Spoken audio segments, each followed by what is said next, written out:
Hi everyone, welcome back to Stitchy. I'm Cheryl Temple. Well, I hope you had a good Easter. It doesn't feel like a Wednesday, I don't know where the days have gone. Anyway, here we are again. So, I promised you last week that I'd make the Frankie Baseball Tee from Tilly and the Buttons, her new book, which is called Stretch. I know lots of people have bought this and there's some lovely makes all over Instagram. So have a peep if you haven't. So the pattern that stood out most for me was the Frankie Baseball Tee. So I'm really into sewing everyday items at the moment. Things that I'm going to wear that are comfortable and that are just easy to throw on and work in. And it's still been quite cold here, so long sleeve tops are really great for me at the moment. And this was perfect. So I'll give you a quick peep.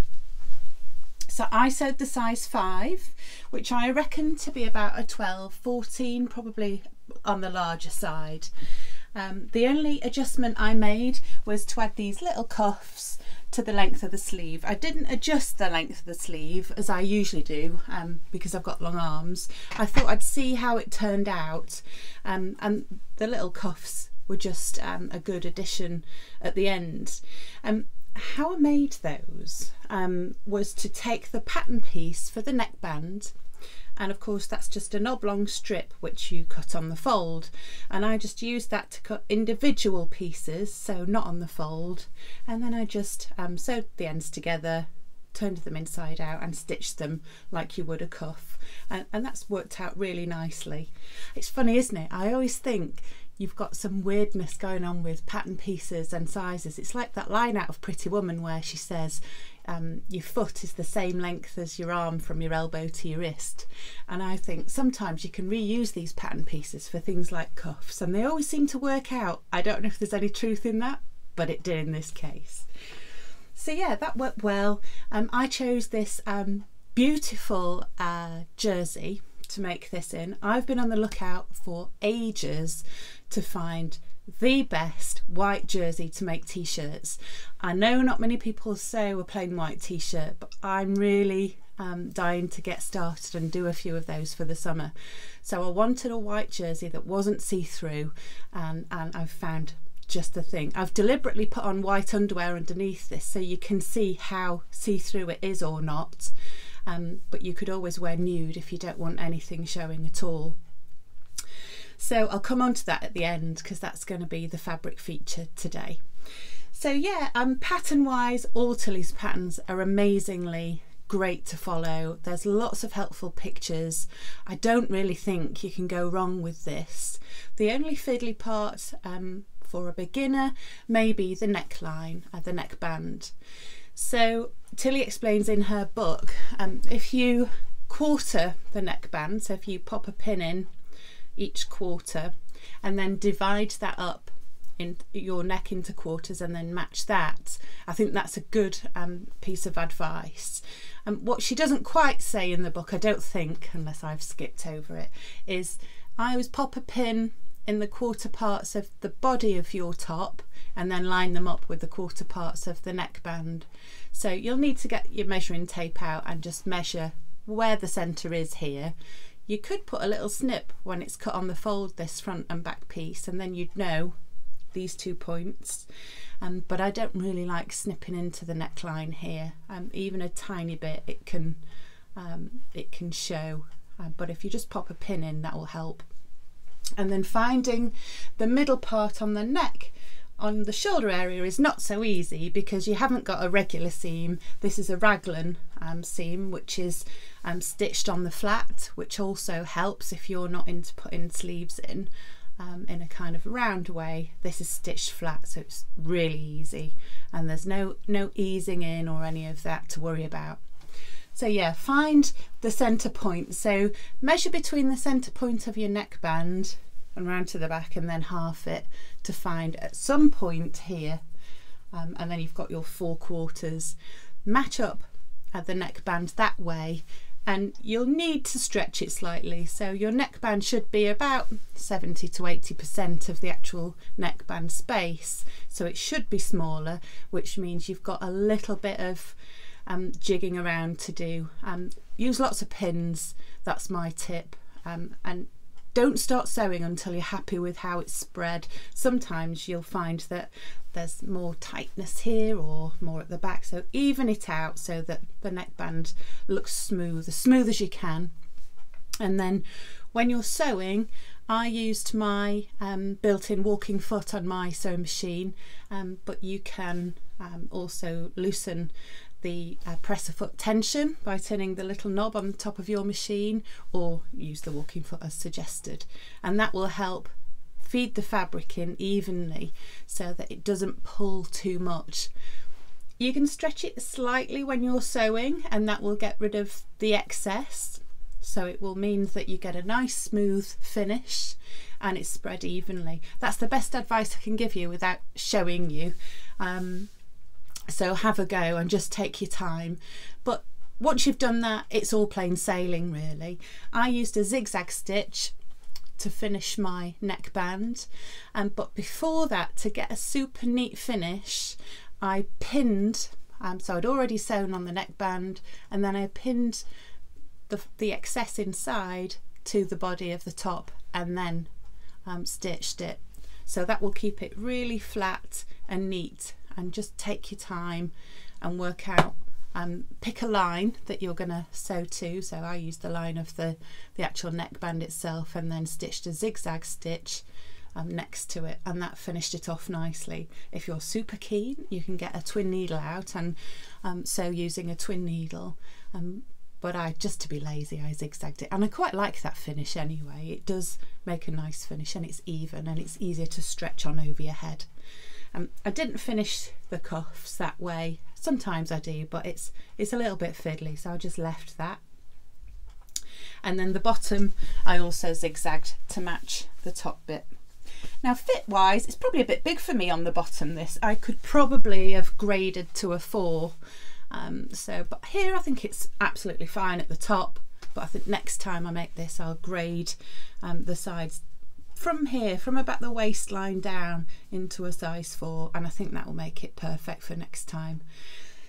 So yeah, all in all, it's a lovely pattern to make. It's really good practice for neckbands. Don't be scared of it, just have a go.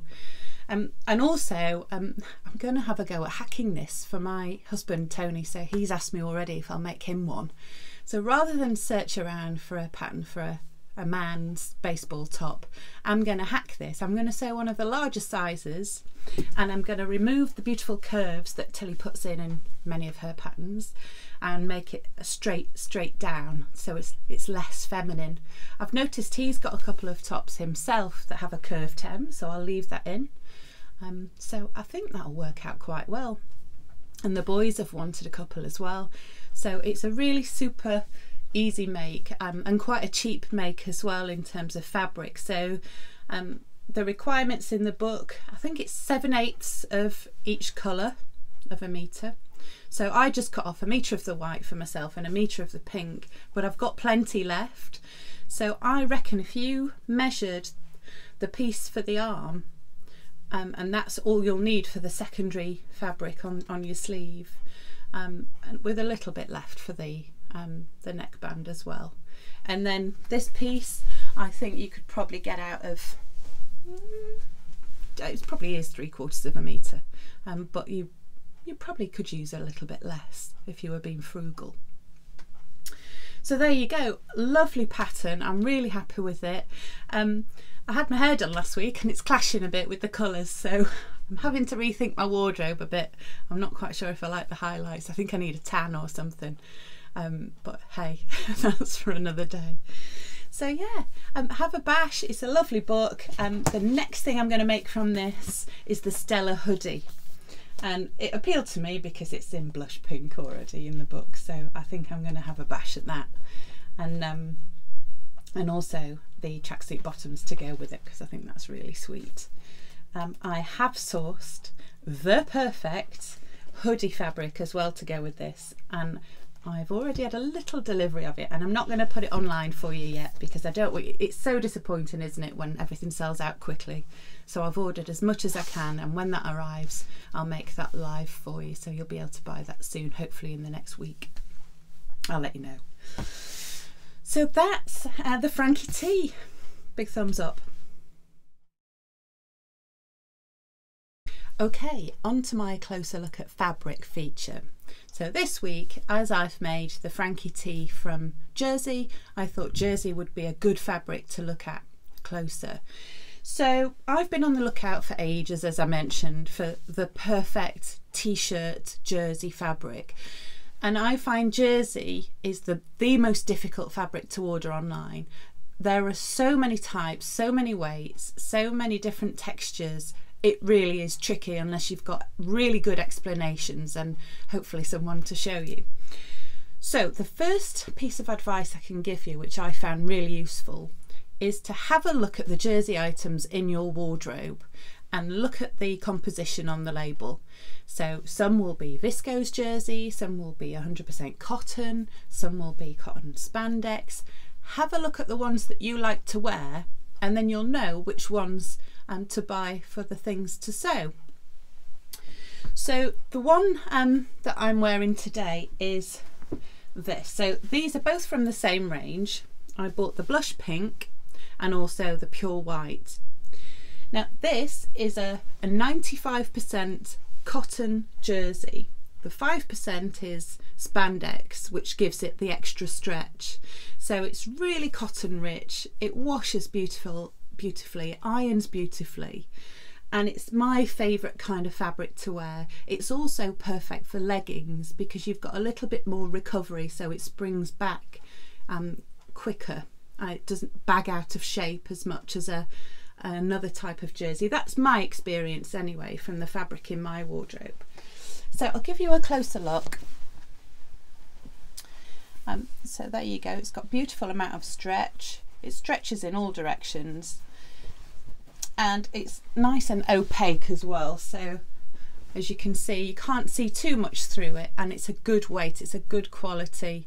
It's quite warm in a long sleeve, so I imagine in summer you'd prefer a shorter sleeve top, but it's just a really nice fabric to wear, kind of trans-seasonal, spring and autumn, if you were going to wear the longer sleeve.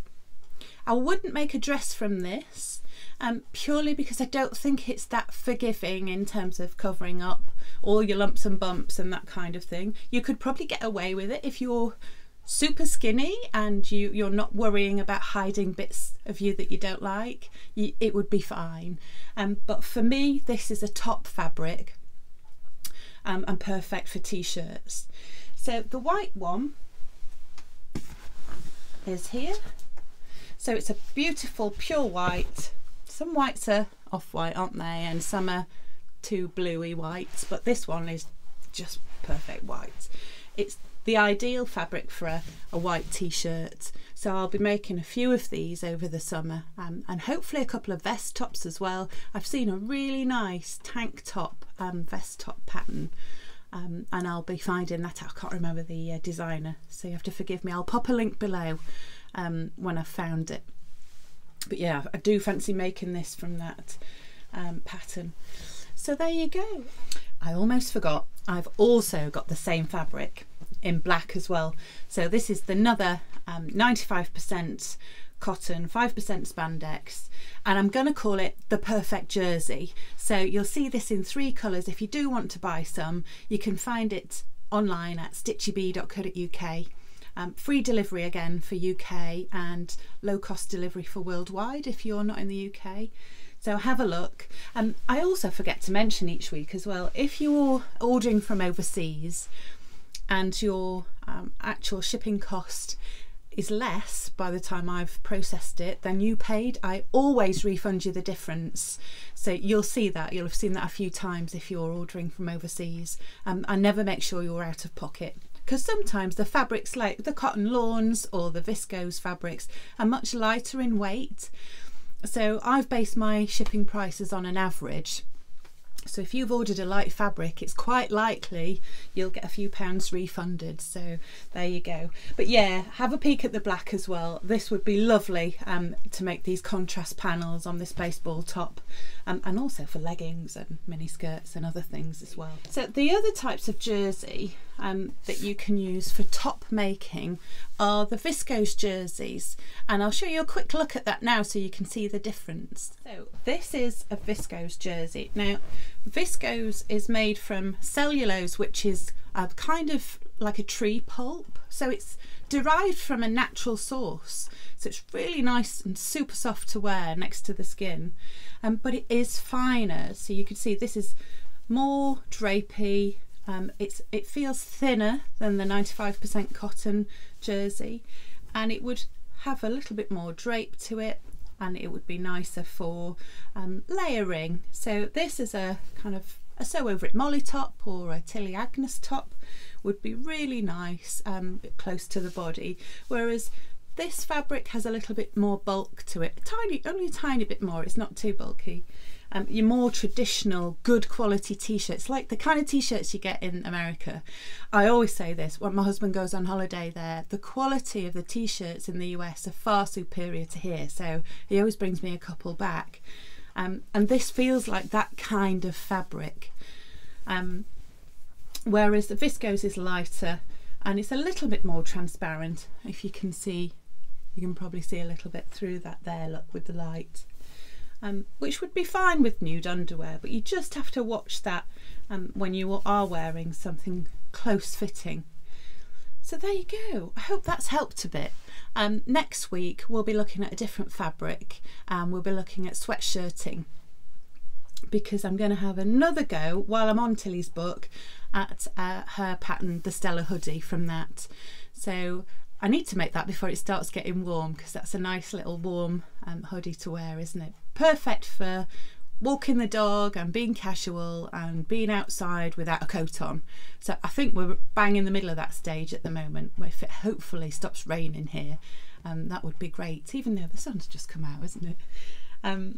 So yeah, that's what we'll be doing next week. Have a close look at sweatshirt fabrics, the different types. I've also tested some of these fabrics for you. I ordered some with a view to selling it in the shop online, and all it did was bobble the first time I washed it. So I'm really glad I only ordered a couple of meters to test that.